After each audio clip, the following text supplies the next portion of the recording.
Invité du jour. Matezatol la manulchano i amin'ny fanorenana maharitra sy mateza amin'ny vidiny tena mirary.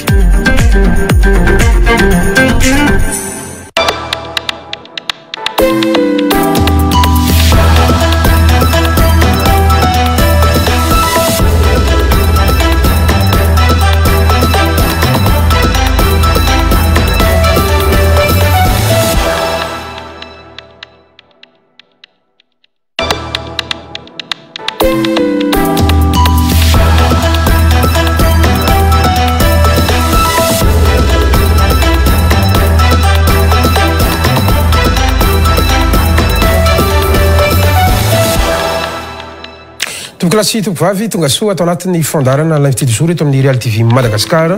ho amin'ity alina ity ary manasa antsika rehetra miaraka aminay hatramin'ny farany tsy alalavitra ny fiainam-pirenena isika ny fitantanam-panjakana ao anatin'ny adefitra ny tontolo politika ihany koa antony nanasantsika vahiny manokana elaela tsy niaraka tamintsika tato anatin'ny fandarana tonga soa izy ho amin'ity alina ity Ramatoa Lanto Rakotomavy izay afilohan'ny fikambanana mouvement ary mpanao politika ihany koa miarabanao tompoko ary manasanao androso anaty efitrano ary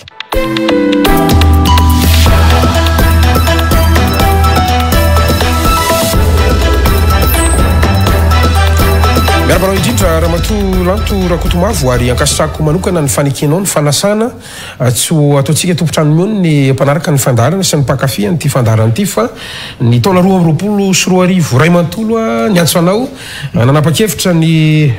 angina tsy aneo hevitra ianao ny voalohan-dohany ny inenimbolana voalohany ty taona 2024 ity ho avy ny fotoana ozy ianao mbola nifampiresaka indray tsika rehefa nanomboka nafana ny raharaha indrindra ny resaka nationalité androany ianao no nanaiky ny fanasana ka dia arapaiko manokana tratra soa indray ary misaotra amin'izay fanekena ny fanasana izay tompoka.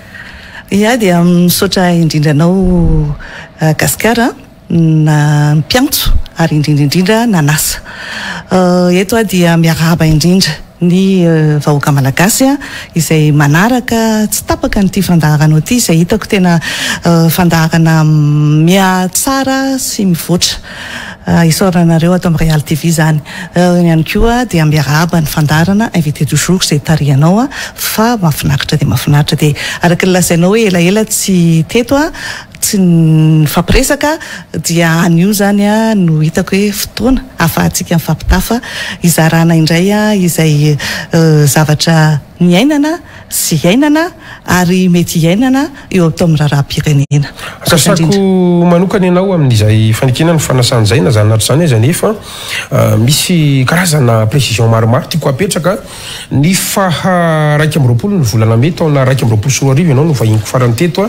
tamin'izany fotoana zany saratsaronao ny resakantsika ny tao hoe mimanda ny fitondrana rajoelina ary am'izao moa tsika efa miditra amin'ny fahefataona sy tapany mahery andro vitsivitsy eo ary mitena adevitra tamin'izany fotoana zany dia ny fomba fitantanana ohatra ny nanao karazana faminaniana azy ianao fa tsy fantatro raha matsapy ianao fa nyresaka nyresantsika tamin'izany dia io fa manomboka amin'ny voakala izy tsy kelikely andreo ny asa ve amin'ny mpanao politika no mahatonga an'izay zavatra zay ny anankiray faharoa dia tsotra raha miresaka ny Lanto Rakotomavy tsika tsara ny afantarana ny tokantrano fa betsaka moa no mahalala anao fa anisany tena atao hoe mpiara-miasa akaiky ny filo Andry Rajoelina ianao fony izy mbola andeha atao hoe nanangana amin'ny TGV akory aza be dia be ny lalana ny lalovanao tsy verenako tsondry ny raharaha ny kongresy tamin'ny fotoan'androny ianao ny safidy nanaradia ny tapaky ny kongresy izy nanaradia ny filora Jonary Mampianina zany rehetrarehetra zany dia teo ihany koa ny andraikitra nyraisinao teo anivo ny anteny merandoolona androany tena mahitsy ny fantaniko ianao ve matsiaro tena traverser désert politique androantsika am'resaka io no mahatonga anao tena tsy naneo hevitra intsony nangina tamteraka traverser an'izay désert politique zay ve ianao dia misaotra anao Gaskara mampatsiaro amin'izany zavatra rehetra nisy lalovana indrindra fa ny zavatra fampiresantsika menadateto tamin'ny 2021 izay tena mimonda tamin'ireny ary betsaka ny resaka natao a mikasika ny hoe tonga eo amin'ny atsasadalana ny fitondrana ankehitriny a makaiza ny lalakizorany dia betsaka ny resana tamin'ireny afaka mamerina miaino angambany a izay afaka satria mbola ao mino fa mbola ao tsara ilay fandarana ary mbola tsisy nanala mino fa tamin'izany mbola tsy nisy adina vungamba tamin'izany dia mbola ao tsara le izy a izay toa manambara ny hoe raha tsy mifidy ny fanovana lalana araka ny tokony ho izy ny fitondrana misy ankehitriny a dia mety toy izao ny tranga dia voalaza toa zay tsy verenantsika tsony zay resaka izay mikasika ny filazanao momba mikasika ny fiarahako tamin'ny fitondrana ankehitriny tany aloha izay lazaiko a fa 10 taona zao zany fotoana zany mandalo ny taona mandalo ny fotoana fa ny tantara mipetraka izay toy ny voimaly foana raha vao mamerina n'ilay daty a dia toy ny voimaly ny zavatra nitranga ka noho izany a zay noho zaiko hoe ny fotoana mandalo a fa ny tantara mipetraka ary mipetraka tena mitombona mihitsy ny zavatra nitranga tany amin'ny 2013 fifidianana nambarinao tao hoe nisy congrès tamin'izany a tamin'ny antoko politika dia nihevitra ny tena fa tena tokony hisy ny antoko politika izay amoaka olona ao anatina fikambanana vondron'olona zany a fa tsy olona ray na olona roa no manapa-kevitra dia tena niezaka mihitsy tamin'izany hoe nde mba hanome endrika an'izany antoko politika izany tsika dia ao anatin'izany a no amoahana fekevitra raha hoe vovonana no congrès a vovonana izay faratapony a dia ireny no mitranga tsy amerina intsony a reny tantara reny fa ny taona ambony manaraka rehetra dia ny safidy ahako ny tsy ara-dalana ankehitriny a dia mamantantena ary ihany koa mametraka fanontaniana amin'ny rehetra hoe diso ve ny lalako nandiso avy ny fanapahan-kevitro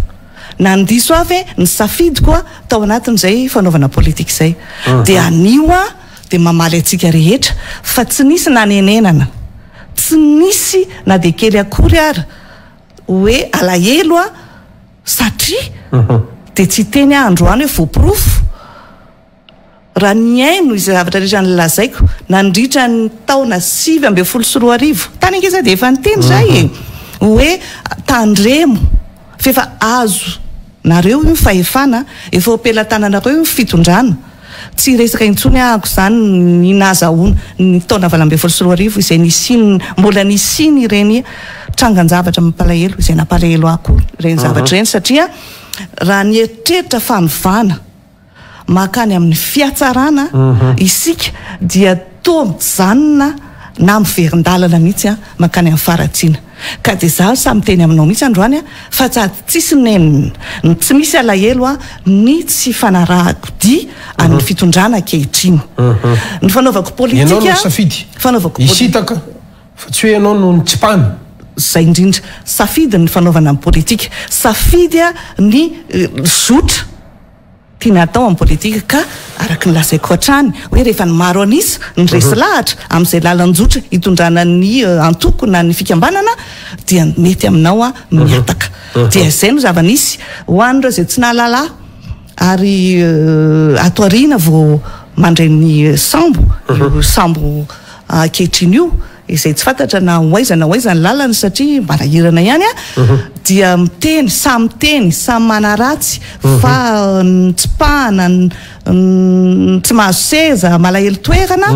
dia diso ianareo aza disona ny tantara fa ny tena no safidy a mba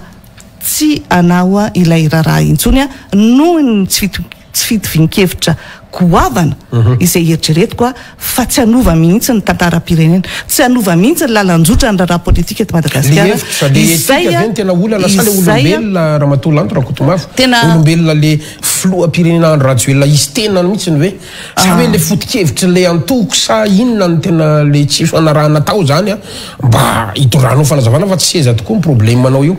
ny hevitra nge dia avy amin'ny olombelona le ny hevitra dia avy anatinao ny hevitra ao ary a rehefa maromaro miaraka dia miady hevitra dia rehefa tonga ny fanapahan-kevitra dia iny fanapahan-kevitra iarahana iny izay no mampikambana zay no tsy hoe raha tokantrano le izy na rahana orinasa fa rahampirenena ka rehefa tsy mety tonga amin'izay zavatra eritreretina sy hoe tanjona ny aingana moa dia tsotra be ny aingana tany amin'ny 2008-2009 dia ny anova ary mbola averiko amafisina foana zany ny anova amin'ny tsaratsara kokoa raha tsy nety ny zavatra nataon'ireo mpitatana tamin'izany fotoana tsy tanteraka ve io fanovana io androantsika miresaka raha fahitana ho azy vakim-patsilana moa zany teny anao tao volany masotsimbakilema dia hita dia samy teny fa miaratsy kokoa noho ny zavatra nisy tamin'izany fotoana zany azontsika voapoasana zany rehefa aveo fa ny vokatra dia tsy ho anao tsy ho an'ireo mpitatandreo fa ny vokatra dia ny vahoaka malagasy ny jerena aiza ho aiza ny firenena malagasy androany aiza ho aiza ny vahoaka malagasy androany firenako ilay fanontaniana tany am-boalohany matsiaro tena ho mitraverse désert politique ave anao Ramatolanto Rakotomafy androany le désert hoe tsy manao politika tsy misehatra any anaty fanaovana politika dia tsy nataoko mihitsy satria misahirana ako hoe roviana indray no ahita izay namana iarahana fa amin'izao fotoana izao kosa efa tena nialanenina ny tena ny andry hoe isy fiatsarany io isy fiovana io dia mahita fa ireo rehetra izay mivondrona kehitriny manohatra eto zany vao sahiteny aminao fa mijoro androany ho namana ireo manohatra noho ny tsy fetezan-javatra nandritra n'izay fotoana ka raha izay ve no atao hoe désert na ho tapitra ara ny mandahany mbola misy ambony izay tena saripady ty faraparany ty izay azo lazainy hoe tena mbola ho saripady ary ho sarotra mihitsy ny ady hevitra mandrapatonga n'izay fataperany mandaha zay satria eo vao miamafy ilay fahitako ilay tsy fanarahan-dalàna sy ny fieritreretana mihitsy mbola tsy anara-dalàna zay zany zay nitako hoe marina fa mandary manontolo vita ihany ninninona tsikera ninninona filazana ninninona fangatahana dia ny lalan'ny zareo ihany no toizany izay mampalahelo tokoa satria nge araka ny lazaiko foana hoe ny raharaham-pirenena dia voafehana lalàna io lalam-panorenana io izay nylaninay tamin'ny taona 10 izahay no nandany azy izary zany no anatanteraka an'izy io ho ahilika any amin'ny fitondrana inona sa hiandry fitondrana inona sika vo anatanteraka izay voalazao fa ankehitriny tsy misy tanteraka izay zavatra rehetra angatahana ka hoentina hitantanana n'ilay firenena mandeha any amin'ny lalan-diso mihitsy ary mieritreritra tsy anaraka n'ilay lalàna mipetraka mbola betsaka ny lalàna azontsika resahana rehefa aveo mikasika indrindra izay lalàna mampiady hevitra ankehitriny fa ifitoerako ny lalam-panorenana dia ny hoe raha nandritra ny fotoana maro mandaray manontolo ary sarotra be ny nampanaraka n'io lalam-panorenana io iza no milaza aminao raha pitso fa misy lalàna tokony hoarahana ao anatin'io dia hoarahany zareo dia mbola tsy teny ihany koa tsika zay nge le olana misy zavatra tena hita zao mazava fa tokony atao na tsy tokony atao araky ny lalàna araky ny lalam-panorenana fa dia misy manao misy tsy manao ary dia samy mangina eo fotsiny ka hoia hoe sao dia mba lasa lavitra loatra ny fanekena ilay tsy fanarahan-dalàna dia hatramin'roviana no anekena ilay tsy fanarahan-dalàna mampalahelo satria vokatra izay zavatra zay vokatra izay tsy fanarahan-dalàna zay dia mipilila daholo ny zavatra rehetra ny olona rehetra tokony ampanaraka ilay lalàna dia firenena inona ary zany ny firenenantsika firenena baranany firenena mialatsiny tena sahany olona le miteny hoe mampalahelo fa teneniko hoe madakogo lasa zany ny ataon'ny olona anaran'ilay firenena ataon'ny olona vazivazy fa nahoana tsy mety zany ary mialatsiny fa manainga mihitsy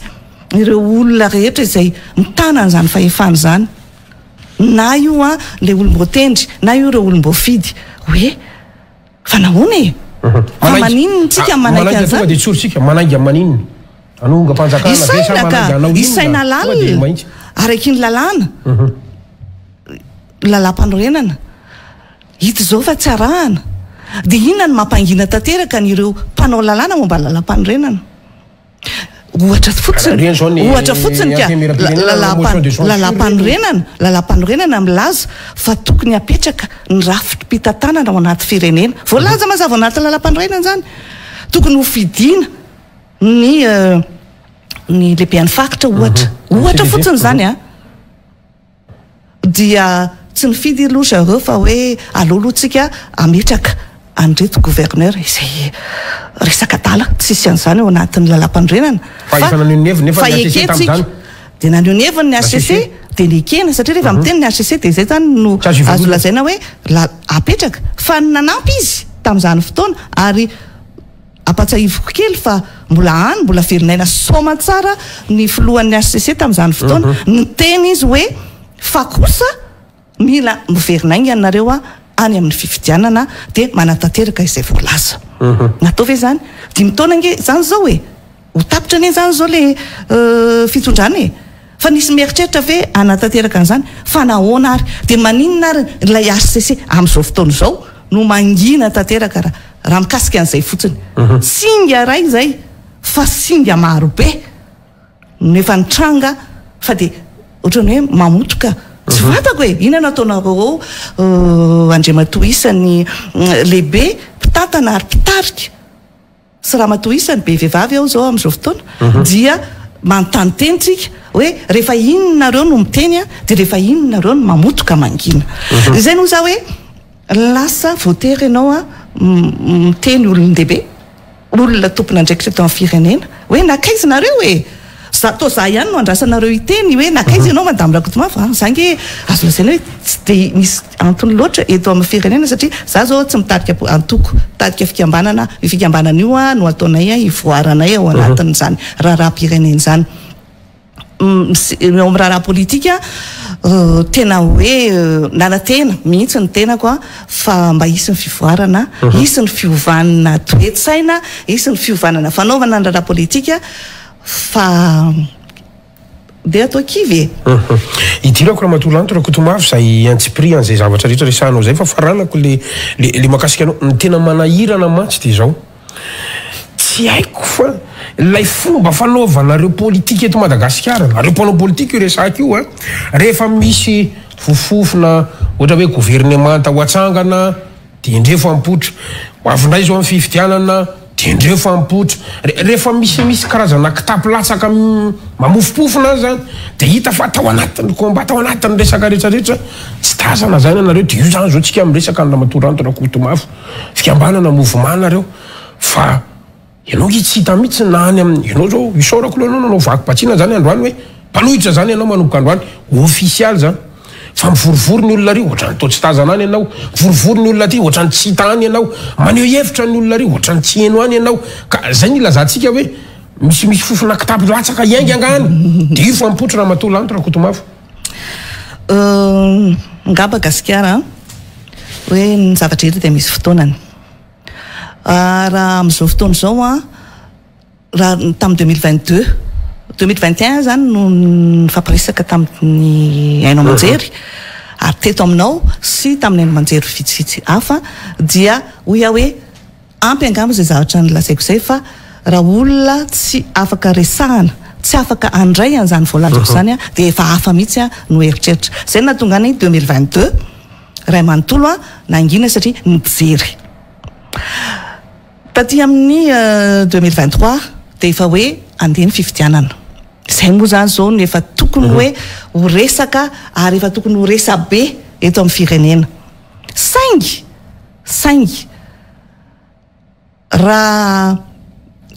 tsy fetezana tsy fanarahan-dalàna izay o zao mantsanao hoe tsy ho tany saiko loatra ny tany aloha izay efa voaresaka dia tonga tamin'ny atao hoe faratampony anga amin'ny tsy fetezana tsy fanarahan-dalàna ary ny ndeha ho ataoko mihitsy hoe lainga sy tsy fitiava-tanindrazana ny zavatra nitranga volana vitsivitsy maro mora tatoato zay. Mikasika n'inona moa zany de mikasika ny resaka nationalité, mikasika ny resaka naturalisation anandriamatoa filoham-pirenena. Zendana tankina variana ary tena tafatorombona mihitsy nare hoe misy an'izany tranga zany eto amin'ny firenena. Ianao zany anisan'le tsy nafantatra mihitsy raha tsy ny izy mivoaka iny. Dia 2014 tamin'ny 2014 zahay no nisaradalana fa tena mbola malagasy manana mizaka ny zoam-pirenena malagasy tokana no nalalako ny filoham-pirenena ny filohan'ny tetezamita tamin'izany fotoana. Tsy nisy elonelon-dresaka na alonalon-dresaka ka hoe mila zoam-pirenena hafa ny filohan'ny tetezamita tamin'izany fotoana. Satria rehefa miresaka zay tamin'izany fotoana dia ny hoe mitanjotsika ny fototra ijorotsika dia ny anarina ty Madagasikara ty. Zany no ny fanekena, izany ny lokaloka raha niaraka tamin'izany fotoana. Io nilaza aminao hoe firy-taona ty arina moa zany mitrango zany zavatra zany. Tena alahelo ny lazana hoe aive ilay teny avoaka ny vava, ilay lokaloka avoaka ny fietsika sy ny fampanantenana rehetra dia sarony lainga. Ary tena samy teny androany fa tsy fantatra aloha ireo mpiaradia nandritra an'izay 2014 ka hatramin'ny androany zay raha nisy nafantatra. Ny fantatro fotsiny taty amin'ny taona 2018 non tany amin'izy efa filoha taty amin'ny 2018 niakatra zany dia nisy ny laza tamiko, nisy ny teny tamiko hoe ohatra ny manana nationalité hafa ny filoham-pirenena ankehitriny fa rehefa mivoaka ny vato izy misy fotoana izy mampiasa passeport hafa. Dia ohatrany hoe eno ihany le izy fa hoe mieritreritra foana ny tena zany hoe any amin'le binationalité. Mieritreritra zany hoe bon ohatrany hoe tsy mampanina fa misy zany azo atao zany fa kosa tsy fantatro talohany 2014. Eo mialatsinkely satria io raha miverina mitantaritsika ny La Gazette de la Grande Île ngefa namoaka ny passeport iny efa tany amin'ny volana martsa tany fa samy nanginona moa zany tsika ny ao anatin'le izy bidibe malagasy fantatro fa mpitondra sy ny tantana ny firenena manana an'izay double nationalité zay fa androany le izy mivoaka satria hoe filoham-pirenena ary tsy nisy ny resaka an'io article 42 io mihitsy nsika efa nisy fanavozana nge io tamin'ny 1994 ary efa vokitika koa tamin'ny andro ny Flora Valomalana raha miresaka amin'ity lalàna amin'ny feny zoam-pirenena ty article 42 tsika androany zay vao mipongatra daholo zany rehetrarehetra zany zay nilazantsika hoe ohatra ny lasa karazana famelezan'olona satria filoham-pirenena sy ny sala am'izany ve no voakasiko an'izy dia mamaly le filoham-pirenena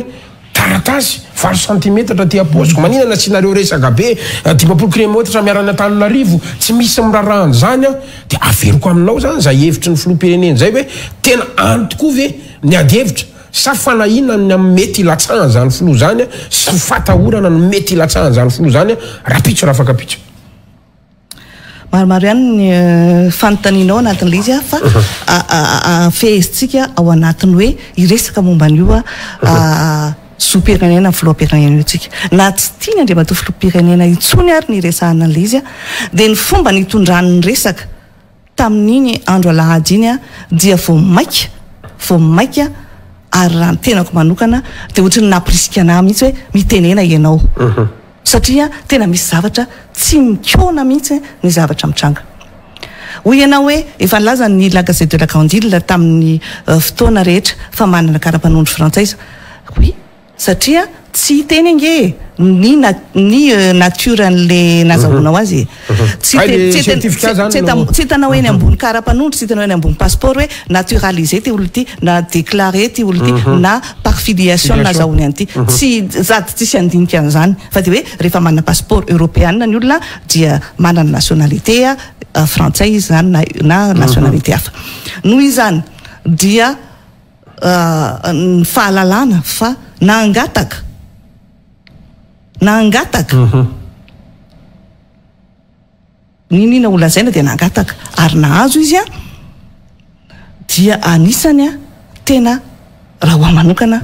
fahotana mahafaty satria ianao te ho filoha-pirenena tsy mitovy mihitsy ianao a amin'ny malagasy tsotra manana nationalité hafa izay tsy mieritreritra akory na mieritreritra indray maraina akory ny tatana firenena misy any a mieritreritra ny tatana firenena misy betsaka fantatro dia tena tsy sa mangataka ny naturalisation io na dia fantatra raha fa tokony ahazo betsaka izany olona izany misy any a olona tsy mieritreritra ny hitondra firenena dia tsy mampanina azy mihitsy a ny mangataka izany naturalisation ana firenekafo izany fa io article 42 izay resahantsika averina ombenombeny efa malilo ny sofina fa raha vo mangataka ianao zoam-pirenena hafa akoatra ny zoam-pirenena malagasy anananao dia very ny zoam-pirenena malagasy tsy fantatra hoe inona ny interprétation lavabe resahany manampahaizana ato manampahaizana roa fa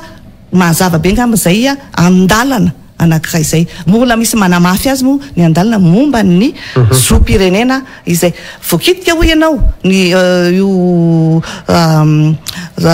code de la nationalité io tamin'ny 2016 isorana be lehibe any ministre tamin'ny fotoanandro ministre ontinarialy a izay mitondra fanavozana sy fanovana tamin'izy io izay a raha tamin'izany fotoana dia ny zanaka malagasy vehivavy dia tsy nizaka ny zo mahamalagasy mihitsy ary a tafita somatsara dia ankehitriny zany a ny malagasy vehivavy manambady mbola hafa lehilahy manana zoam-pirenena hafa dia afaka mizaka ny zoam-pirenena malagasy tsara mbola misy zavatra ezaka tokony ho atao mikasika an'io code de la nationalité io fa ho amin'ny androany aloha ny article 42 dia mazava hoy itsika hoe efa article tamin'ny androny dadabe any dadabe ny lalàna dia lalàna tsy misy an'izany matoa io mbola tsy nikitianao mbola tsy navozinao a dia mety io zany man'ny firenenao raha mijery ny lalàna frantsay ane ianao e ny lalàna frantsay ny azy dia mazava mihitsy ny azy a mikasika ny fahazahoanao nationalité hafa hoe ko satria ko maninona misy frantsay a dia mahazo frantsay izy dia mahazo nationalité gasy izy dia ny frantsay tsy sarotiny ie satria ny azy mazava ny lalàna napetrany dia ny hoe ny olom-pirenena rehetra frantsay ka mangataka na manana zoam-pirenena hafa akoatra ny zoam-pirenena frantsay a ao anatin'ny lalàna izay navoziny ny azy a dia na izy milaza amin'ny fitondram-panjakana frantsay no hoe reto avy a ny zoam-pirenena ananako akoatra ny zoam-pirenena frantsay a dia ireto avy no tazomiko a ireto avy no ajanoko dia ataonao zay manoloana ny fanjakana frantsay fa nen'ny fanjakana malagasy dia ny hoe article 42 rehefa mangataka ianao a dia very zay tsy misy mihoatra an'izay noho izany a ny spéculation ny interprétation rehetra ny juridisme ny juridika dia fanalavana fotoana sy fananodikodiana ny resaka noho izany dia za dia tena miteny mihitsy hoe ko satria ankehitriny a dia ady hevitra be io Andriamatofilo milaza fa aza resahany io fa za tena nampolisianao Andriamatofilo hoe resao io noho ny fomba fitondrana ilay resaka raha ny eritreritra ny tena fa hoe iteny Andriamatofilo dia nieritreritra ary naniry dia nanirina hoe dia efa reny a raha mitranga ary vahoaka malagasy reny ny zavatra nisy a nisy fahadisoana teo amin'le izy a ka na rovitiko eto ny masonareo ny nationalité hafa frantsay izay nangatahako na hoe andao jerena zay tokony ho atao ary a fa satria zay le zava-misy tena afa-baraka raha tonga eto androany iresaka an'izay raha izay no nataon'ny filoha hoe fa nareo kosa dia efa voninkiady mihitsy angambany ny ao anaty loha fa efa reny arany fa ny tenin'Andriamatofilo dia hoe aza resahana fa ny 50 kilometatra dia efa tsisy miresaka ny olona avany Miarinarivo zao ny antsoa ny olona avany Tomasina ny olona avany Dego ny antsoa dia ny hoe madame Rakotomavo raha mieritreritra ny seho aina manjary nareo enao dia hoento ny teninay fa zahay na aty amin'ny 10 kilometra na aty amin'ny 500 kilometra na aty amin'ny 80 kilometra miala Antananarivo dia tena mandinika andraram-pirenena aza ambaniny zahay fa malagasy atohanareo ao Antananarivo ao ka hitanareo amin'izany hoe tsy hoe akory fitiavana ny ifanandrina na hoe anao anangam-peo na hoe hiteny fa namporosihana mihitsy zahay zany hiteny amin'izao hoe ovaina amin'ny famindra fa satria raha mitoy izao iza milaza aminareo raha ohatra ka ilatsaka andriamatoa filoham-pirenena no hiala izy afaka 80 andro iza ny ametoky raha izay lalana rehetrarehetra ny diavintsika rehetrarehetra zay iza no ametoky ana androany raha ilatsaka filoham-pirenena izy ka hiala afaka 80 andro dia ina no ataontsika lalàna tsy dia mety loatra angamba an'io fa aleo tsy arahana kely aloha amin'ity zany zay no valy teny sa ahoana ka hoy iverenako ny article 42 izay hitovizany rehetra tsy mipanohatra rery angamba no mitovy hevitra amin'izany fa ny olona rehetra izay manaraka lalàna mijery ny zava-misy ankehitriny dia ny hoe efa nisy nanao ny fitoriana izy io mialatsiny manonona anareo ny APM ny antoko politika madio izay efa niditra tamin'ny requête de déchéance izy io ilay mandalo amin'ny assemblée nationale izay mandalo amin'ny HCJ fa mbola betsaka le pitsopitsony aiza sao zany zavatra tokony anaraka ara-dalàna ny fizotry ny raha ohatra ka tena olon-kendry isika ary mbola olon-kendry no mitazona nyreny androm-panjakana rehetra reny dia tokony tsy ho avalona fotsiny any anaty kofre reny fa tokony andeha amin'ny tokony izy dia aiza zany reny dia fanontaniako koa hoe fa maninona ny APM rery no manao an'le izy fa aiza daholo ny antoko politika rehetra aiza daholo tsika menakavy za zany dia miantso misy androany hoe azo atao nge zany zay zany le hoe fanifso koa tohatra ny efa nanao ihany koa ny ekipa fanifso dia eo lazaiko hoe misy an'izay azo atao zay ary manaraka ny lalàna manaraka ny lalàna ara-dalàna ny manaraka an'izay dia misy koa ny empêchement izay ny HCC indray no mandray azy io ny HCC indray mandray azy io zay angamba le napetraky ny madame Fanirso tamin'ny HCC sa tamin'ny assemblée eny tiako lazaina zany hoe fitsarana nambarantonga voaloha miditra any amin'ny procédure ny olona satria tsy zao tsy firesantsika isinao zao azo lazaina fotsiny hoe fanairana filazana ny zava-misy fa tsy afaka manao procès eto sika isinao ka hoe ny fomba firesantsika eto no afaka ny olona na hitsarana ny olona fa mampafantatra zany hoe misy reny procédure azo atao reny za tsy juriste fa za miaina eto amin'ny firenena misy lalàna dia noho izany tokony afantatra zany hoe inona avy ny lalàna misy tokony atao dia ny farany zay azo raisina dia mikasika ny code de la nationalité rehefa mandika ny lalàna momba ny code de la nationalité tsika dia mandeha any amin'ny tribunal de première instance izany hoe fitsarana ady madio izy io dia izany rehetrarehetra zany dia azo atao mba amaliny ny mpitsara amaliny ny tompo-pahefana hoe tena very tokoa ve ilay zo-pirenena ny andriamatoa Andry Rajoelina filoham-pirenena sa manao resaka fotsiny tsika zay zany le hoe tsy mahala ny zo-pirenena ny filoha Andry Rajoelina fampiresantsika eto fa kosa ilazana ampahafantarina fa adosoana no natao araka ireo lalàna rehetra izay vakiana na io ny lalam-panorenana na io ny lalàna ty amin'ny code de la nationalité na io ireo lalàna rehetra izay napetrakytsika mikasika mba ho fandrindrana ny firenena eo amin'ny fandikan-dalàna isan-tsokajiny no izany dia etona dia manainga atsika rehetra iray feo na manohatra na ny ao anatin'ny fitondram-panjakana izay mitantana sy mitazona ny firenena mba tsy hivarina kady ty firenentsika ty nde raisony andraikitra mipitory ny mpitsara mitsara araka ny tokony izy zay valiny eo a irahantsika mahita indray fa ankehitriny a rehefa miteny ny filoham-pirenena hoe ajanony izy ohatran'ny any amin'ny androm-panjakana izay mpanao lalàna mpanatanteraka mpitsara napetraka tsika mazava zany eto amin'ny firenena vao baiko n'ilay mpanatanteraka zay fijeriko an'le izy amin'izao fotoana ka te hanana firenena vanina ve tsika efa ela be ny hoe fotoana zao fa tena miangavy mitalao amintsika rehetra izay misehatra amin'ity raharaham-pirenena ity dia isika ve dia tsy maintsy ho alamin'ny olona avy any ivelany isika ve dia tsy maintsy hitondran'ny olona resaka hitondran'ny olona teny eto amin'ity firenentsika ity io zao ny sadek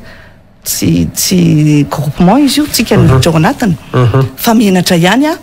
raha ohatra ka ny baikon'izy ireo no ndeha ho tanterahantsika menakavy na io ny aty amin'ny fanoherana na io ny eo amin'ny fitondrana fa inona loatra reny manjoantsika malagasy e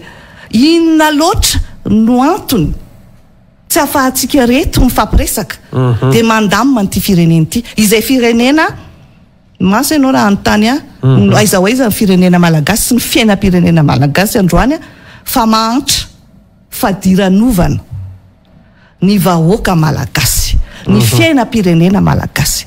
izay mbola samy laza fa tsy marina zany a dia eto izy a mitondra indray ny fomba fijeriny izay mino a fa tsy vitan'ny fanatisma tsy vitan'ny fanarahan-davahana fa kosa tena ilaina fijoroana dia ny hoe raha nanaika hitondra firenena raha nanaika hanao raharaham-bahoaka dia ohatry ny ahoana io vahoaka manoloana na io zay ny fanontaniana mipetraka ange ohatry ny manahoana tsy faly fotsiny tsika tantara hoe mantra le vahoaka tsy mampalahelo ny olona atsy fa andraikitra zany andraikitra ny raisiny zany tsika tsy tany miady tsika tsy Ukraine tsika tsy Soudan jerengireny firenena reny efa ao anatina korotana ambony ambany ary mbola azo lazaina hoe mbola mitraka tsika tsinitsinina manjoantsika eto fa tena hoe tsika re zany ny resy indrindra eto an-tany dia mazay mbola veriko ihany e mahatonga saina ny olona rehetra amin'ny saina manam-panahy mieritreritra fa mbola afaka mitondra zay anjara biriky eto amin'ny firenena dia ny hoe nde le retsy hojerena zay tokony ho izy a tokony atao eo moa hoe mety ho tonga any amin'ny hoe teteza mita ve za andresahanao zany rehefa za arahana aloha ny lalàna na 2 andro na 3 andro ao alohan'ny fifidianana zany zavatra resahako zany ko le zary zao vao nitrangako raha eny taminy amin'ny 2020 zany a dia natao resaka raha eny tamin'ny 2022 zany dia nataontsika fa androany 2023 tao mpifidianana vao mitrango zany resaka zany dia idirako le hoavy ny fanena zany le satria ianao zany zao manao appel hoe miantso a na ny mpanohitra na ny pomba ny fitondrana na olom-boatendry na olom-boafidy andao tsy arina le eo amin'le antso mihitsy mila zavatra concret mazava mahitsy zany tsika ao anatin'le resaka miantso anao inona fitoriana ny resahanao teo andeha hitory ve ka raha miresaka tsika ny article 42 mazava zany io a fa very lay a zom-pirenena fa mihaino ianao a le fanokevitra le filoa ny rafitra iza ary sa ahoana ary veriko foana zay fanontany zay iza sa ahoana nampiarana an'ilay article 42 zany tsika androany filoa mbola miresaka fa eo ny fitiavan-janaka noho ny zanany nanaovany an'izany zavatra zany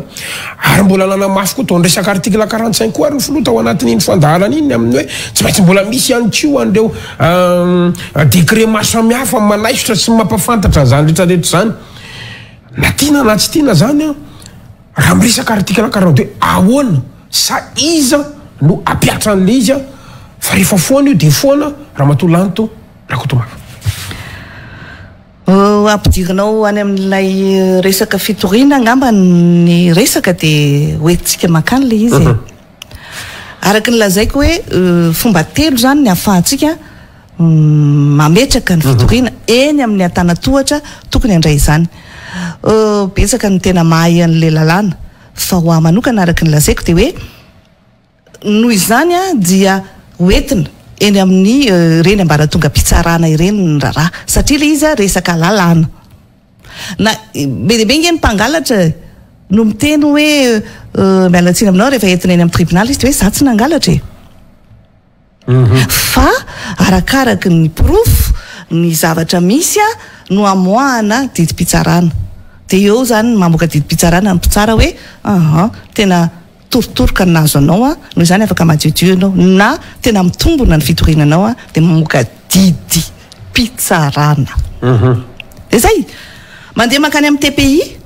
mangataka anio a fandikan-dalàna izay natao io ny article 42 de mamaly ny mpitsara mamoaka didy izy mandeha ny fitsarana mandeha ny tribunaly zany zao de fanontaniana hoe nakaiza ny fitorinana ataon'ireo olona izay nitory nakaiza miandro ve eo moa zany le hoe eo moa zany le hoe amin'ny resaka TPI raha fahalalako azy a de mpitsara ray roa telo ny tompona andraikitra ao anatin'le izy a dia arakaraka izay fahitany a sy fijeriny a no amoahany didim-pitsarana fa iny e tsy maninona mivoaka ny didim-pitsarana androany a resy a ny mpitory a afaka ataony mampakatra ny atao hoe appel afaka ataony mamandeva ny raharaha ny amikasa zany hoe misy raharaha-pitsarana tokony andeha ho an'ireo izay mitory fa tsy fotsiny hoe okizay a de mangina raha ohatra mantsika hoe miteny andriamatofo hoe okizay de nisitona ny fitoriany daholo ny olona tsy nametraka fitoriana de hoe eny ary tsisy fitoriana tsonkoge ina moa no ataona eto fa mbola tokony andeha ny raharaha-pitsarana de etsy andalin'izay a ilay lazaiko hoe inona moa tsy anontaniny ireo afaka manontany any amin'ny HCC milaza no hoe no nyrehefa antony rehetrarehetra eto fa de tokony ho empêcher ny filoha malagasy inona moa tsy andehanan'ilay requête de déchéance any amin'ny assemblée nationale izay hitako hoe ny présidente ny assemblée nationale miezaka amin'ny mampitsara azy hitako mihitsy a de anao anaraka ny procédure de mino aho fa raha misy ny deuxième session amin'ny octobre ny deuxième session amin'ny assemblée nationale dia mihinotsika fa mety hipotrany zany dossier zany raha ohatra ka tena mandeha amin'ny tokony ho izy fa reto azo atao valiana androany sy rapitso reto a tsy hitako mihitsy zay tsy tokony andehanany misy zany de oza hoe izay le anaingako ny rehetra hoe rehefa olona 500 ve no mitory de mbola tsisy amaly ihany tsy de tena ho gagitsika hoe inona mihitsina zany tsika reto anao zay apatesitra ny olona 500 zany no tanjonao sa manakory nefa ny olona 120 ara milahatra eny an-dalana ray ara milahatra eny an-dalambe tsy tatinareo tsy midika koa zany ka miteny hoe mitona olona fa zay le izy hoe ny olona zany te anaraka an'lay lalàna te anatateraka n'lay voalaza rehetra ao anatin'ny lalàna de nefany a le mpitazona n'le fahefana mpitazona n'le lalàna ohatra ny tsy taitra am'le izy zay zany no hoe de ho azo ekena ve zany de ho azo ekena ve zany matorotoromanana aretiny zany raha-pirenena ny resahana raha-pitsarana ny resahana raha ohatra ka mijery an'le tetoandro sika raha mato lanto rakotomavo ny assemblée zao afaka misizira ny ACC mantsy any amin'ny octobre novembre décembre tsy voatery miandry zany romaharitra afaka manontany ve afaka mampiantso extraordinaire zay tena ohatrina ahoana ny réalité zany afahantsika manao an'le izy ray zay faharoa andeha ary tia ka ambese le flou ary inona zavatra isy eto amin'ny firena de tonga am'le fanontaniana io fa zay hoa de za mihita ve le resaka alao ahoana ny iza no hitantana amin'ny firenena holaisiny filohan'ny anteny merando olona ve raha matofaniry soko moa ary laza tsy afaka mitazona indray fa ohatra ny double nationalité koa io de raha mato Christine na tokony andraino atevitra daholo zany rehetrarehetra zany fa eo amin'le fampiarana hoa zay zany le matonga na mbola mamerina manontany foana jery zany tsika nytoy an'lay raharaha etsitsika mandeha makany ny resaka voakitika ny filohampirenena satria dia zay ny mahatany tan-dalàna atsika misy lalàna am'izany ary efa napetraka tsika mazava atao anatin'ny za moa tsy de misaraka loatra amin'ny lalam-panorenana satria raha ohatra ianao ka anao politika ka iresaka raharam-pirenena de tokony mahalala tsara azy voarakitra ao anatin'izany. Misy voalaza artikla mazava tsara ao hoe ninona antony tsy mahay intsony ny filoham-pirenena dia ireto avy ny andalana lalàna milaza an'izany dia manolo azy ny filohan'ny androm-panjakana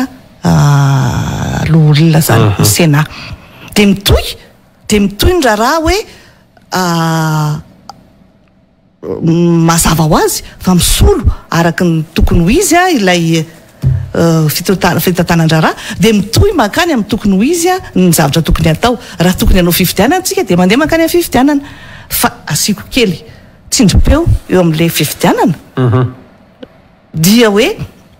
vokatry ny zavatra rehetrarehetra indray izay nyresahana ny fampiresahana ny angatahana dia mbola zavatra hafahafa indray koa no mitranga eto firenena mikasika fifidianana dia noho izany rehetrarehetra izany tafaraka ve dia mety isy ny fotoana kely mbola ahafahana manamboatra ilay fifidianana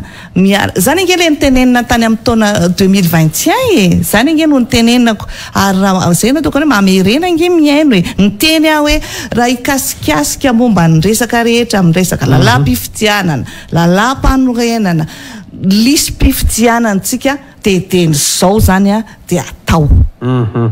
fa tsy rehefa antombotra indray ny fifidianana dia eo tsika menakavy vao ifanaritaka fa tsika tsy mahay maka lesony tsy mety mandray lesona mihitsy isika no hoe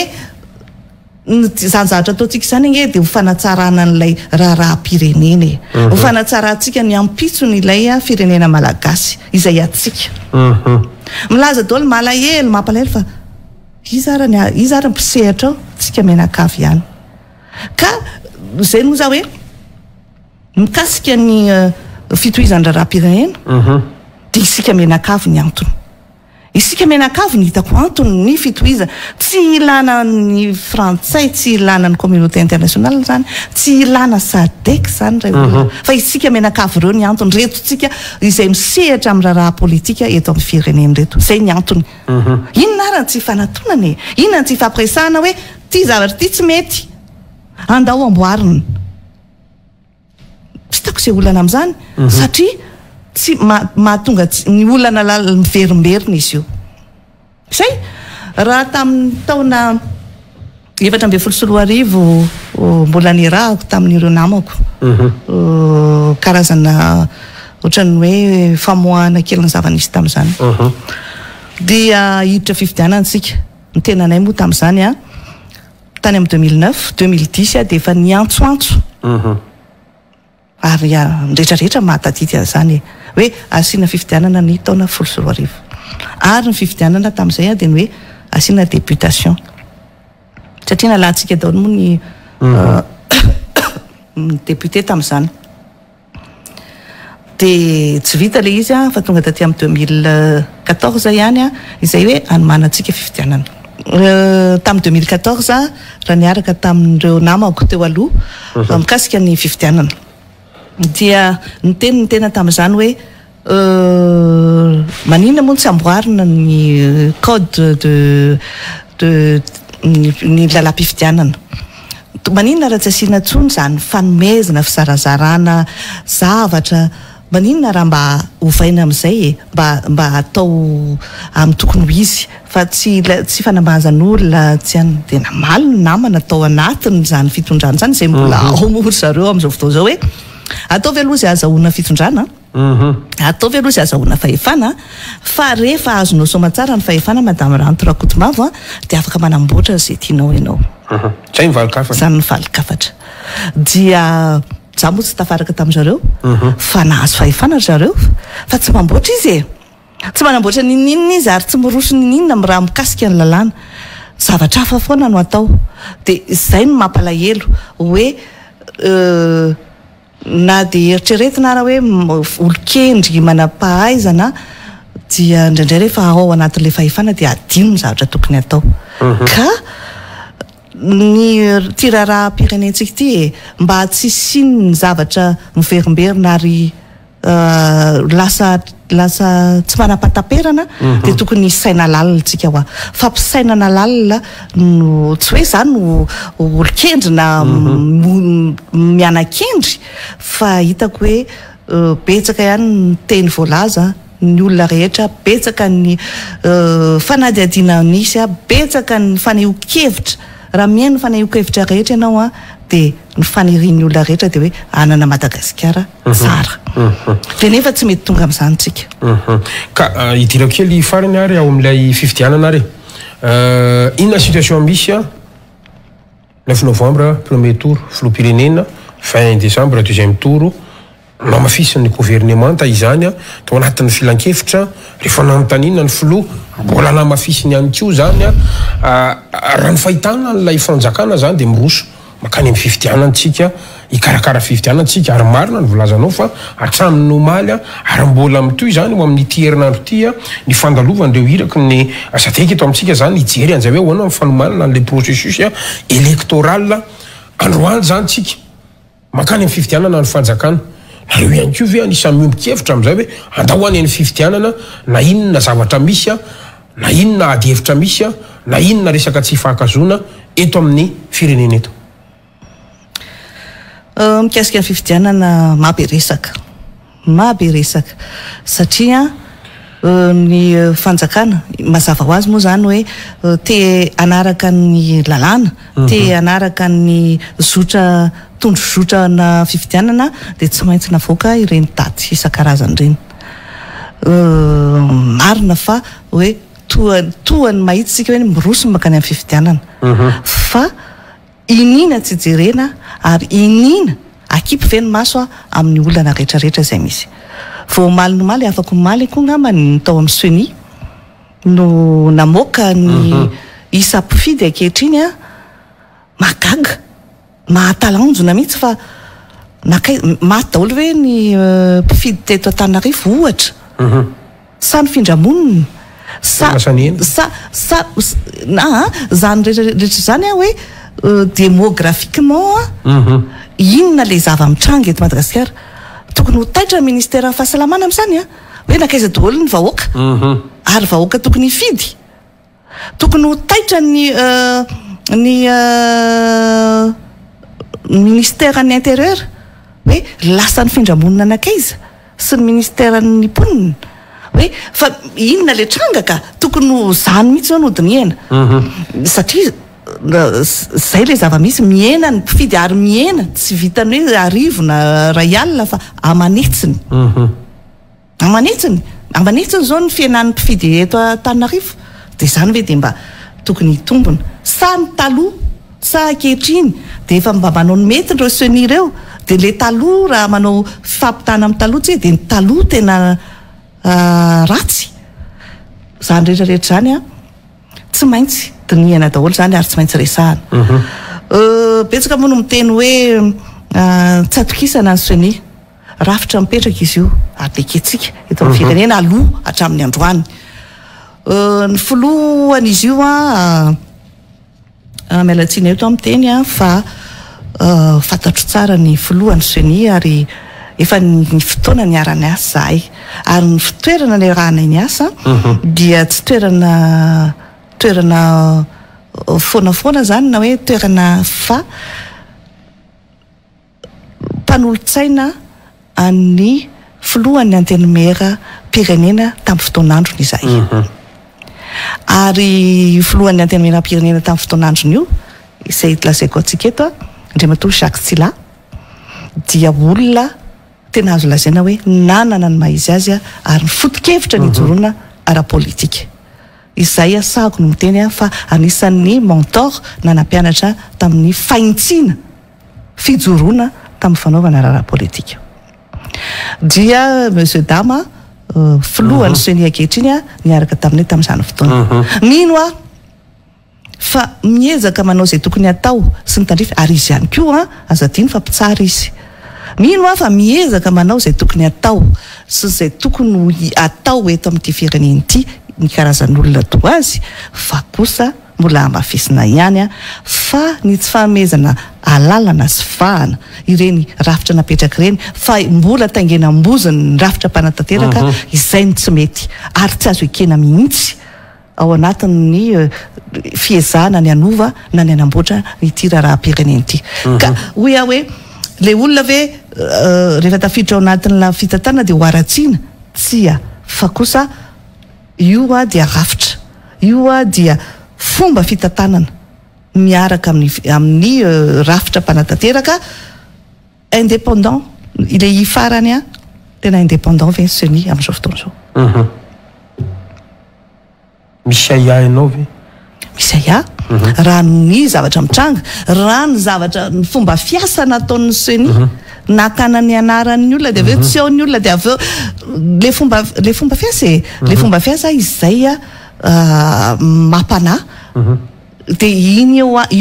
eo ihany a fa nitsindry izay mahazo a ireo mpikambana ireo mitaraina ny ao misy mitaraina ao samiafireny izy efa malamarika ihany ve reny hoe mba miroso makany amin'ny zay nataoko hoe raha to ka samy tonga saintsika ka samy mamela ireny rafitra napetrakintsika ireny andeha amin'ny tokony ho izy ary a tsy anao ny baiko ny mpanatanteraka dia mino fa mamety amina zavatra tsara ihantsika fa ny rafi-pitsarana ny rafitra mpanao lalàna ny rafitra mitandroka ary ny vozina ny rafitra apetrakintsika ano fifidianana ny rafitra ambony be eritreretintsika fa ho balizina ho aro nyzany lalam-panorenana eto amin'ny firenena zany rahantsika mahita ny anaovan'ny mpanatanteraka anazy rahantsika mahita ny anaovan'ny mpanatanteraka anazy mampalahelo loatra misy olona amin'ny rafitra fitsarana tsy ahoanao dia hosamborinao dia gatrainao satria baiko boka zay tsy mety zany raha ohatra ka tena hoe tsy anova tsy hikitika ny fanjakana zany satria efa nisy antso nge teto hoe andao kitihana andao amboariny io lalam-pifidianana io nisy antso teto hoe andao amboariny io firafitry ny seni na ny mpikambana ao anatin'ny seni io fa ohatra tanily io andao alama ilay atongavana ny amin'ny atao hoe fifidianana madio mangarahara ekeny rehetra misy antsoantso teto ary moa ny mpanoatra efa niantso an'izany atao hoe concertation zany mihitsiny fa raha ohatra hoe tsy mena hodimo fanjakana foaniny zany resaka rehetrarehetra zany zavatra resahanao rehetrarehetra zany fa ny lalana dia mito ihany a niny kidonana iny ny kiatra ndao anao fifidianana tsy misy zavatra kitihan zany fa io misy eo a dia ndao andehtsika ahoana nandraisanareo an'izay ka izay le antony fampiresantsika isanao eto mihitsy ny gasikara androany tena anisan'ny antony tsy nanekeko intsony angina dia ny hoe andao aloha izy ty article 42 ty asiana resaka irahana andao aloha ty article 42 ty atao ho taterahana hitorytsika angatakitsika antanitsika dia mamaly reo olona nametsika fahefany reo dia vitsy zay a mahazo valitentsika dia ho hitatsika eo ny toy an'izay tokony ho atao hoe tsy hamaly very zareo a dia vitan'izany zany ny fitondrana raharam-pirenena hoe tsy hamaly zay a tsy teny zay fa zay tianay atao ihany ny atao ka zany le atao hoe fiforetana anaty hatramin'roviana ozatra maty hatramin'roviana mialatsiny aminao fa tena mampalahelo raha zany no misy hoe mangataka amin'le olona rehetra zay angatahana valiny tsy amindray matofoloa fa andray matofoloa iny zany a apetrakitsika amin'ny toerana eo izy fa mbola filoha izy mandra-pahazahoana n'izay valiteny rehetra angatahana isanambaratongany a amin'ilay rafitra napetraka eto amin'ny firenena fa tsisy iteny zareo tsisy amala zareo ady ilaina kosa zany efa tena ady tadiaviny zany hoe mankahatra ny anaran'izany hoe atao zay ataonareo fa zay dia zay atoina ihany ny atao tsy mety zany misy trangana atao hoe fatahorana eto Madagasikara matolanto rakotomavo ary fantatrao tsara mihitsiny a fa na ran'olona rehetrarehetra atsonao zany ary mety misy olona voniny manana ny initiative manana ny conviction mety anao an'izany natso ianao teo hoe fa maninona ny APM-marera mitoy mandeha mitory fa maninona tsy mety fa le malagasy ihany koa matahotra ary fantatrao tsara ny pratika politika eto amintsika eto a fa mafanafana ary raha tena manelingelina n'izay everina fa mahavita an'izany aza dia tena mety miditra mponja mihitsiny ianao hitanao nahazo an'ireo mpanohitra mafy sahala amin'ireo mahery-lanto ry Beridge ry Stanley ry Olimercia mbola rajona tsy voatam'izao fitondrana zao na hitantsika an'izany atao hoe valifaty politika zany a efa nisy zany na fitondrana SVM efa nisy zany fitondrana Ravalomanana nafana be ihany koa zany tamin'ny fotoan'androny a ka zay le pratika zay dia any ka lasa matahotra le malagasy ka na manao appel ary ianao dia matahotra izy misy olona te hitroatra te aneo hevitra fa matahotra izy manoloana zay le pratika politika eto amintsika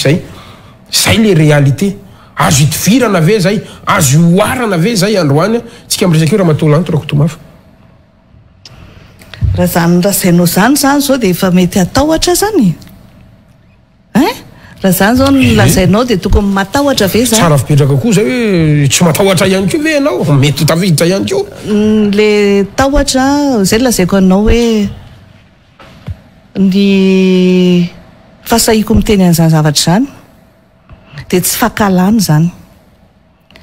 tsy fitiavana zany fa ny fahitako ny hoe ny raharaham-pirenena malagasy ity dia isika ihany no antony noho izany raha izay zavatra rehetra navoaka amin'ny vavako teo no hoe anenjehana anahy na tsy hitiavana anahy na sanatriavina anagadrana anahy dia izy sy ny conscience no miady amin'izany fa efa ny ampelantananao dia azonao ampiasaina amin'izay tianao anaovana anazy fa tsy mandry ianao tsy matory ianao ao amin'ny alina mieritreritra hoe zany zavatra lazaiko zany no nampidirako amponja nanana samborako an'ilay olona satria zany teniko rehetra zany raha miferitreretako azy tsy fantatro izay mibolisatra tena nelanelany dia tsy nisy ny laza fankahalana an'izaniza tsy nisy tsy fitiavana an'izaniza tsy nisy fanenjehana an'izaniza eny Andriamatofiloha ara voateny lava eo satria voakasiky ny article 42 miala tsiny fa voakasiky ianao Andriamatofiloha raha tsy te hiresaka momba anao mihitsy ara fa ianao dia ny faniriana anatinao ny faniriana tianao dia ny anaty tsara anamboatra faniriana tsara zany fa tokony ampiarahana amin'ny fomba amampanao fihetsika fanatanterahana ary indrindrindra araky ny lalàna zay mahatonga anao vao resaka fa tsy sanatria fitiavako ny te hiresaka manokana momba anao Andriamatofiloha ka izay no lazaiko hoe ny firesahana an'izany miresaka ny olona hafa rehetra tsika tena manahirana tokoa ary mimandatsika nanontanianao tamin'izany fotoana hoe ahoana fijerinao ny Andriamatofiloha ny merci tamin'izany avy moa tatoriana ny ampy an'ny mahery-lanto ny ampy ny vadiny ny ampy an'reto karazan'olona manao lanceur d'alerte ny ampy an'reto olona mpisehatra amin'ny Facebook reto izay sambosamborona dia mahafaty anao ve lay fanehoan-kevitry ny olona dia mahafaty ve ka zay mantsy raha mahafaty dia tena hoe amono akosaka dia mila samborona mila gadraina fa ohatrany tsy mbola nisy maty ny fanehoan-kevitra zany mbola tsy nisy maty ny fanehoan-kevitra na hoe fa afaka mamaly ianao afaka miteny ianao mikasika ny hoe fatahoran'ny vahoaka malagasy dia zay le hoe fiforetana anaty ilay te hitroatra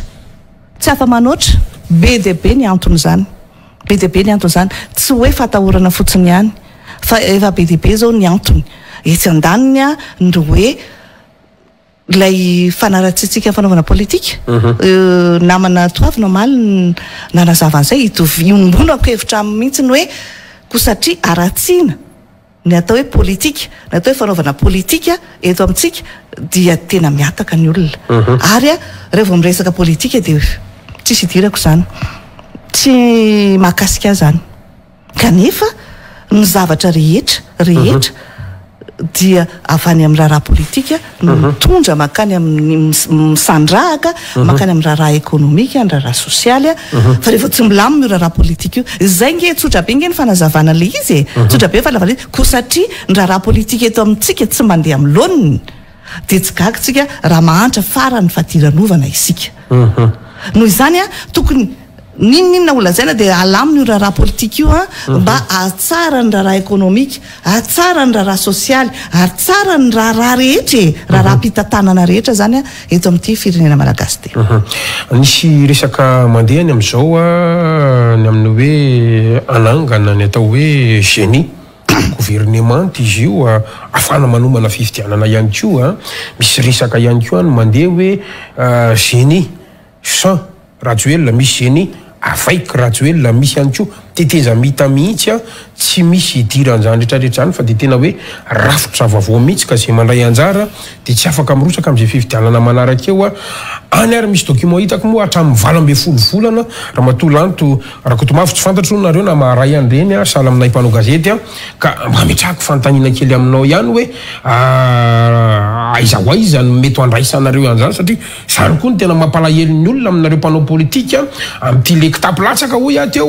fa misy olona tsy samy manao fifidianana tsy samy sedra fifidianana dia zarary maheno an'izany dia mivoaka sy mirongatra mihitsy ny mpanao politika hoe io fa misy ahoana sy ahoana ny fandehany reny resaka mandeha rehetra reny ny fahalalako azy sy ny fahitako azy sy ny fandraitsako azy dia vokatra ilay zava-misy ateraka ilay fitantanandraraha pirenena eto Madagasikara raha nandeha ny lamina tsisy tomika nge ny zavatra rehetra afaka foana mety misy foana tsy azo lazaina hoe tsy manaiky fa tsy ho toy izao loatra ny fitrangany noho izany ireny hevitra rehetra mipotry reny hevitra politika ny hevitra rehetra dia amiko dia hevitra entina anatsarana-javatra anatsaran-draraha fa ny fotoana tokony ametrahana azy no tokony ho fatarina tsy lôzika amin'ny tena koa raha ohatra ka iresaka amin'ny hoe teteza mita misy Andriamatoa Rajoelina satria mbola iverenako fa mbola ao anatin'ny ady izany sika izao amin'ny ady ara-pitsarana amin'ny Andriamatoa filoha ankehitriny raha tsy nisy an'io resaka zoperenena io mety hafa ny fandehan'ny resaka noho izany raha iresaka ny apogénie sika fatako misy namako misy folopatatro ary mpisehatra politika ambony ao anatiny mazava ho azy fa tsy afenina izy io tsy afenina io ka hoe afenina fa tsy azo mahita ianao na fa fantatrao ny ao anatiny ary za mahafantatra tsara ny zavatra rehetra resana ao anatiny za mino fa tena namola volany an'io tamin'ny fotoanandrony mbola tsy nafantatra izy hoe misy an'ity olana ara-tso-pirenena ity ny filoha Rajoelina fa afaka io zany zay le hoe actualisation na fanamboarana arak'izay eritreretina rehefa jereko ny zavatra ao anatiny fanamboarana izay raha ny fijeriko azy tsy tokony olona vondron'olona hafa toy an'ny mpitarika ny apogénie no manao azy fa tokony ny olona atao anaty fitondram-panjakana satria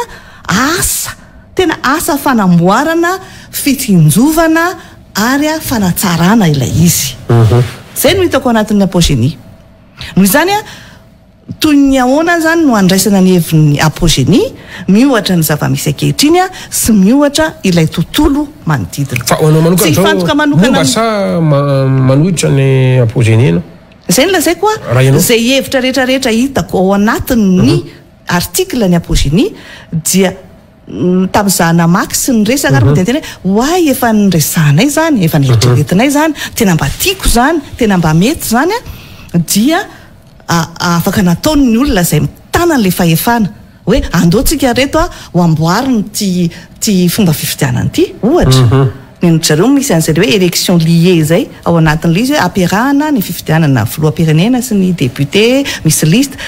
rehefa mandinika ianao hoe dia fanamboarana sy fanatsarana ilay fomba fanaovana fifidianana, ilay fomba fanaovana raharaham-pirenena, ilay fomba fanaovana raharaha politika. Izay isaorana azy satria fa mbola volana zany nge fa etsy andaniny misy hafa ihany koa. Izay mbola averiko ihany matombotranga daholo ilay karazana GUN, gouvernement d'union nationale,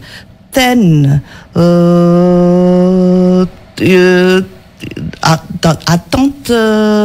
nationale, ny apogénie moa io mazava ho azy misy hevitra maro mivoivoy zany ka manahoana moa reny hevitra rehetrany raha raisiny dia atambatra dia hoe inona mety amintsika vahoaka malagasy. Za mino fa fanjakana eo atoerana koa raha tena tsy variana fotsiny amina zavatra hafa fa mba mandinika ihany koa misy antoko ane hoe misy antoko maromaro ao. Reny antoko reny akoatra ny asany asany hoe misy nohatra hoe voalohan'ny antoko ao zao mety gouverneur, mety vice-président assemblée nationale, fa akoatran'ireny misy asa politika tokony ho atao. Ohatra hoe ny iaraka isika ohatra ino moa zao ny lehibe niaraka isika efa ambassadeur izy taloha to tsy ambassadeur atsony conseiller spécial tiako zany hoe manana andraikitra hafa izy akoatran'ny mahafilohana antoko azy reny raha ny tokony ho izy dia reny mamola vola zavatra reny hoentina anatsarana fa tsy variana fotsiny hoe ny filoham-pirenenanay fa manao trano, manao université dia manao croisé les bras zay fa mety mihitsy le vita tanana fa reny antoko ao anaty fitondrany reny. Io zao ny MMM tao anaty fitondrany izy manana ny foto-kevitra ijoroana izy rehefa niala tao izy dia mamoaka koa izy ohatr'izao ny eritreretanay ka za raha reny hevitra maro be terabary eto amin'ny firenena malagasy reny tsy ho latsa-danja mihitsy ny firafetany ny zavatra tiatsika tokony ho atao ka itsika hoe reny zavatra rehetrarehetra reny hiteraka teteza mity reny, hiteraka fitohizan-draharaha reny ka zay rehefa tsy vita tao anatin'ilay fitatanan-draharaha tamin'ny fomba ara-dalàna ilay izy dia tsy maintsy manao an'izay hoe manitatra amina fomba ahafahana manatsaratsara kokoa raha izay nitako tahotra ny vahoakany dia hoe teteza mita 5 taona, teteza mita manalava teteza mita fa zay le izy hoe le teteza mita 5 taona tokony nahavitan-javatra be deaibe miaculpa-kely mihitsy amin'izay hoe fa ianao fo anatiny ihany tena mialatsiny zay moa nataon'ny olona hoe ny ao anatiny rehefa miaraka ao dia miaraka ao tena za manaiky ary tsy miala andraikitra mihitsy fa raha tataka ny vavako io mikasika an'izany rehetrarehetra zany hoe ny teteza mita ngery zareo dia natao mihitsy aloha hamola volan-javatra entina epita fa mialatsiny fa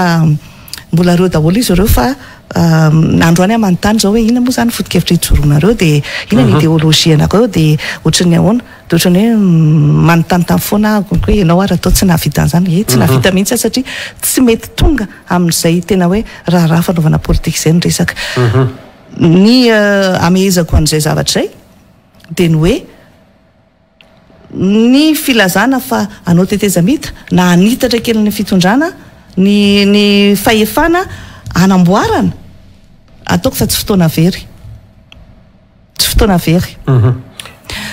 ny fahitako dia izao ny fahitako dia izao ny zava-misy ankehitriny tsy afaka ho ampitoviko ny tamin'ny 2002 tsy afaka ho ampitoviko tamin'ny 2009 tsy afaka ho ampitoviko tamin'ny 2018 ny zavatra misy ankehitriny ny ankehitriny dia misy litige araky ny lalàna velona ny filoham-pirenena ankehitriny dia mikasika ny iso-pirenena nangatahany dia namena azy mbola mafisiko izay misy ady io na ho atao ady madio io na atao ady any amin'ny lalam-panorenana io na ho atao ady any amin'ny HCJ io dia ady olo tsy azo tsintsony aviny io tsy azo ampirimy io tsy azo ampidirina any anaty kofra io fa manimba firenena io eny na ianao ary andray matofoloha simban'io fa aleo amaly ny fitsarana maefa ny mpitsara efa retraité ny mpitsara any velany ny mpitsara afaka miteny ny zavatra fatany fa misy fahefana mpitsara eto Madagasikara dia na ianao ary afaka mangataka ohatrany nataon'ny filoha tamin'ny tadidinao le tamin'ny 2009 iny 2019 raha toy zay ka nangataka hoe tsekenay ohatrany sarahako tamin'izareo tamin'le mapara ihany manko hoe ilay Irmara isika rehetra miaraka amin'ny Andry Rajoelina nanao falandresaka tamin'iny dia nahatsapatena Andriamatoa filoha tamin'ireny dia nanontany ny HCC izy dia namaly ny HCC dia rehefa ny HCC no miteny dia mangina isika manaiky an'izay valiteny ny HCC dia zay le atao angatahako androany hoe ireo raha-pitsarana afahana anankitelo afaka manao an'izay noho izany dia tsy mitovy tamin'ny teteza mita tany aloha ny zavatra hitranga raha mitranga satria raha tsy eo ny filoha dia raisina ato amin'ny lalam-panorenana dia mitohy hoy isika hoe koa satria ny CENI mbola misy zavatra amboarina ny HCC misy zavatra amboarina misy zavatra amboarina ifanarahana ekena dia afaka mifametry tsika hoe afaka 3 volana afaka 9 bolana tadirahana izany zavatra any ilay filazana hoe matahotra nareo dia tsy samanao fifidianana resaka mandany lera ozy izy ny mpanadroadro tsy mitombony zany tsy mitombony zany fa rehefa madio ny lalao ilalaovana rehefa madio ny terrain rehefa ara-dalàna ny fitsipy-dalao tsisy matahotra zany apetraka ny balizy ambony mba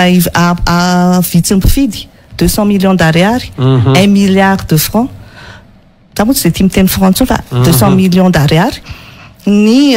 caution zay ve no mety adihevitra misokatra fa mbola betsaka tsy te hiadihevitra lisy satria mbola tena tsy any loatra mihitsy lay saina sy fo satria zay indray no atao adihevitra ohatrany hoe mbola tsisy dika zay za manana hevitra olazaina mikasika an'izany raha mikasika an'ireny hoe caution ny fifidianana zay atao zany fa mbola tsy androany angamba ny loha ny fampiasantsika menatany zay fa izay ny ano anisany natonga seho ny tranga ary miresaka toy izao dia ny hoe samy tompo Madagasikara tsika rehetra firenena iombonana maraparana ny fandarantsika fa tokony mbava ihany satria na titsika na tsy titsika ny fiainam-pirenena mandeha ihany na dia io ary zany adihevitra rehetrarehetra zany io ny resaka olona ny Jirama ny Telestar sy ny maro samihafa zay tena hoe mampiteraka adihevitra knapsa aloha dia tena gaga ianao amin'ity le resaka caméra thermique zay hatrany amina 99 millions d'ariary izy teo raha tsy diso mivoaka amin'ny dossier to hoe tsy manaraka mifenitra normal famoahana an'izany lalana etsy andaniny asa raha mba fantatrao fa hoan'ny mpandeha fiara fitateram-boaka dia hiakatra valonjato izy io manomboka amin'ny volana aogositra ka zay le ilazako hoe matetika ihany mandeha zany adihevitra zany fa so dia adinonareo mpanao politika le andavanandro fiainana vahoaka malagasy koa misy an'izany koa ambadika ao manoloana an'izay ataontsika hoe tena hoe gouvernance angambany raha ohatra ka tsorona resaka fitamitana ny raharam-panjakana mihitsy fitantanandraraha-pirenena amin'ny akapobeany zany resanao zany ary antopisiny ny fitondram-panjakana zay ny tokony zay mihitsy ny antopisiny na ny endrenan'ireny olo reny na ny fidianana n'ireny olo reny hoe mba ampandroso ndraraha-pirenena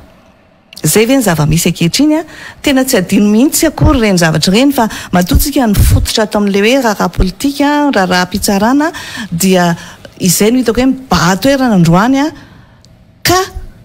tsy ahatanterahana zany zavatra rehetra resantsika izany ohatrany hoe fototra kevy-dehibe ao anatin'ny fanatanterahana ka variana fotsiny tsika mihazona n'ilay fahefana na iny pidona na iny kiatra dia tazomy aloha ninina mitranga ao ambadika ao resaka Jirama ianao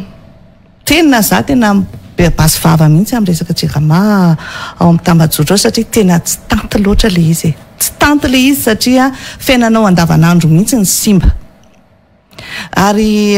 rehefa mandeha mataonany kanefa le izy dia lasa ohatry ny fahazarana dia lasa ohatry ny hoe mionona fa zay zava-misy mitato ato tena ny mafy raha toa ka tamin'ny atoandro taloha tapakandro zao lasa atoandro a tapakandro ariva tapakandro ny alina ray manontolo eo ihany lay hoe maizina jiro ijoroana fa ny jiro ijoroana hitako ihany hoe misy vahaolana azo atao fa eo amin'ilay famokarana mihitsy ve de tena tsy sainy ny fitondrana ve hoe mamotika tanteraka ny toe-karena malagasy izy io tena mamotika na ho an'ny orinasa faraka izay madinika ny tokantrano izay miary amin'ny anaran'ireny herinaratra ireny herinaratra ireny ny orinasa vaventy moa dia tsy lazaina intsony miteraka ho azy a ny fiakaran'ny vidim-piainana satria raha taloha izy mijirama no ampiasainy zao izy lasa misy fanampiny mividy groupe mividy gasoil mividy fitaovana solaire dia mazava ho azy miakatra ho azy ny fitaovana nefany a ny antom-pisian'ny fanjakana ny antom-pisian'ny fitondrana dia natao amora ny fahazahoany ny vahoaka ireny fotodrafitra reny a herinaratra azahoany a miteraka vola miteraka vokatra ho azy ireny noho izany zany a raha eritreretintsika hoe jiro fotsiny ny olana dia diso hevitritsika fa tena misy fiatraikany goavana amin'ny ekonomia ny firenena malagasy tena simba mihitsy ntsika ao anatin'izao a tsy fahampiny ny herinaritra izao izay lokalokaina tamintsika fa ho ampy tanteraka ary iotra ary izay herinaritra zay a aty amin'ny fifaranany ny timandaty vorentsika zao fa mbola miandro 5 taona manaraka tsika vao ho tratra raha toka eto a dia ilaza kely ny zava-pantako ny fitondrana erajonary mampianina ny 2016 izy a no nametraka n'le hoe apetraka ireto toerana ivolobe sy sahofika ireto a ary any amin'ny taona 2022-2023 isika misitraka dia raha nytohizana ane zany raha nytohizan'ny fitondrana amin'izao ara-dalàna io fifanarahana io a dia ohatr'izao tsika efa niala tao anatin'ny délestage efa nisy ampahan'olana vaova fa inona ara zany le olana dia fantatra inona nataon'zareo tao nandritra n'izay fotoana rehetra dia amin'izao fotoan'izao vao mieritreritra ny hoe amerina indray a anao sonia mandreraka be re mijery le fanaovana sonia isankanandro isanandro ty ohatra n'le fanaovana vady fototra isaky ny miatsaro fa tsy mety le izy satria iandro roviana indray ary dia ataonao fitaovana propagande ve zany izao zay zavatra dia mbola isy ino ve mbola isy ino ve hoe ho tanteraka le izy raha jirama ihany jirama dia efa raha mahafantatra fa miasa fatiantoka subventionnen'ny fanjakana fa zao raha mahita ianao a etsy apita raha mamaky gazety ianao na mazava ho azy moa zany fa ny gazety atsoratra isanandro sanandro ianao dia mahita tolotrasa tolobidy ataony jirama amina miliara maromaro izany hoe misy any zany vola ao a fa mifindra tanana any amin'ny privé zay ny tolobidy zay ny atao hoe tolobidy a manolo tolotrasa ianao a dia makany amin'ny ny tolotrasa ataonao a dia miala ao anatin'ny compte-ny jirama dia mifindra any amin'ny compte-na orinasa anizany orinasa ifindran'le izy tsy fantatro loatra anizany izany manao ny asa izany manao reny fa misy vola amina miliara maromaro mivoaka avao amin'ny jirama anatanterahana izay mino a fa ilainy jirama aloha ilay tolobidy fa naizana zany a mijery an'ilay hoe tsy fisim-bola tsy fahampim-bola fa misy vola foana mivoaka firatana ary farany mikasika ny jirama reko zao a fa ao anatin'ilay tolotrasa tantana ny jirama dia olona vahiny anankiroa no farany ao miandry a nomination vahiny avokoa reo anankiroa vahiny anankiroa raha tany am-boalohany izy a nisy 20 dia aveo dia 16 tavela dia lazaindrareo fa misy vahiny am'ireo misy malagasy misy malagasy inona no tombony hoentin'ny vahiny miohatra amin'ny malagasy tsy fantatro inona no antenaina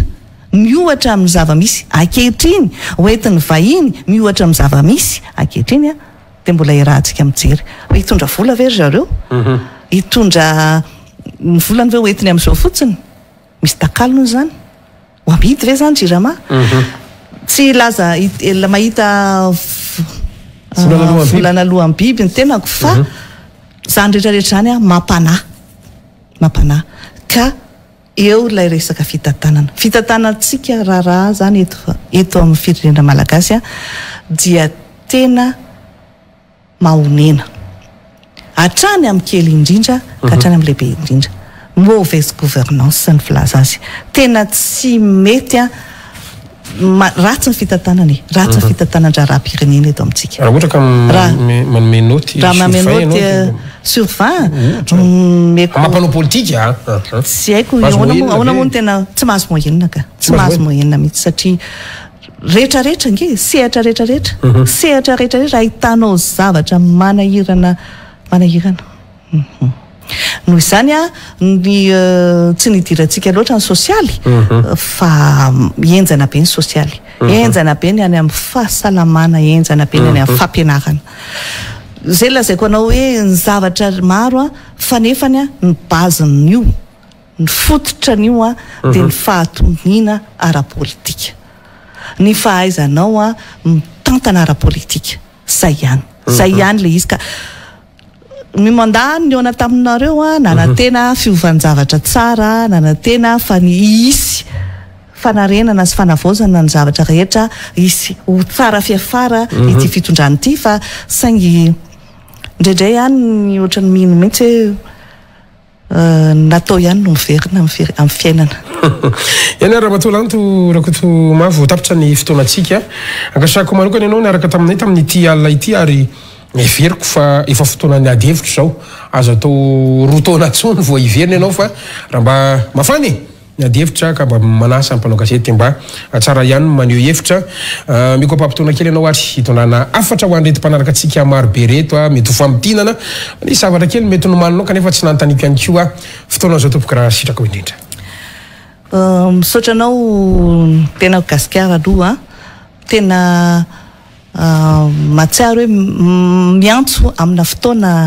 vanim-potoana tena mampety azy ary nanekiko ihany koa ny amaly anao ny amafisiko dia ny hoe isika malagasy reto dia petraka amina nosy Madagasikara tsy ohatran'ny firenena afrikanina ka hoe sy ny européanina maro ka hoe misy ampahatany hitambarana ka edivana fa isika rery ny eto amin'ity nosy malagasy ity noho izany no fanerasy reto dia malagasy ny vahiny dia mandalo ihany izy ireny ary ny vahiny tsy tonga eto amintsika raha tsy mandeha amina fitaterana lavitra tiako tenenina zany hoe ny vahiny dia na tonga aminainy ijery atsika firenena malagasy na ihany koa asaitsika izy ireny fa tsy manana sistantsika iraisana ka hoe miaraka eto sika dia zay mahatonga na miteny an'izany dia zao ny zavatra ataotsika eto Madagasikara dia atsika malagasy irery ihany noho izany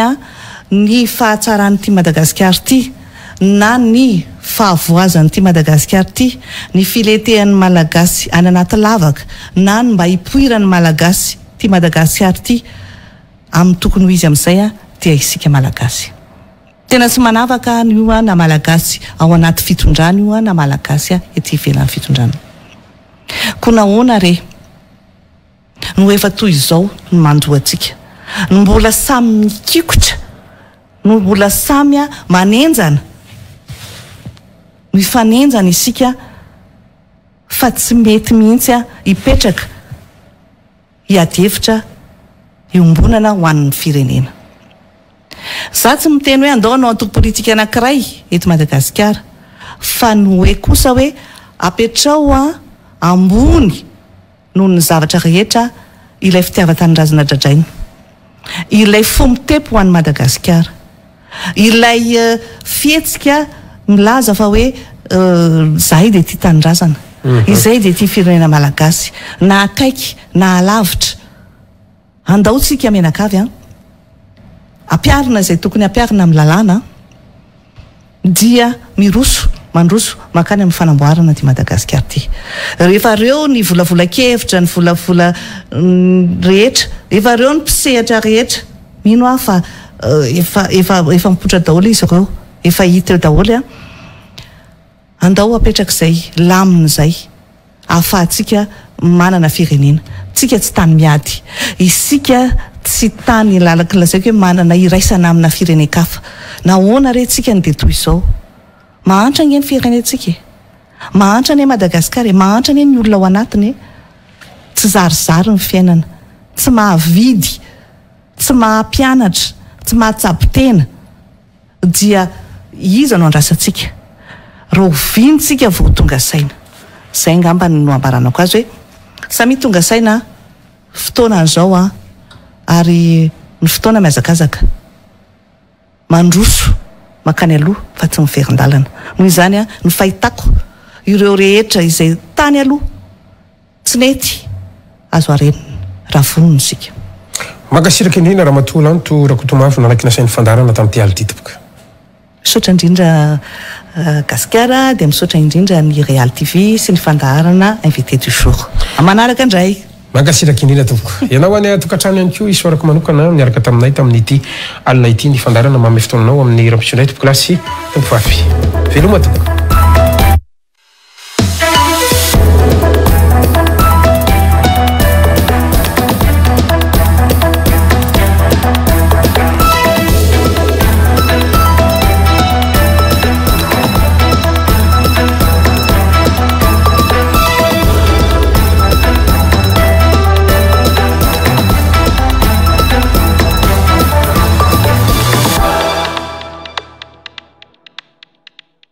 Matezatol manolotra anao iro amin'ny fanorenana maharitra sy mateza amin'ny vidiny tena mirary.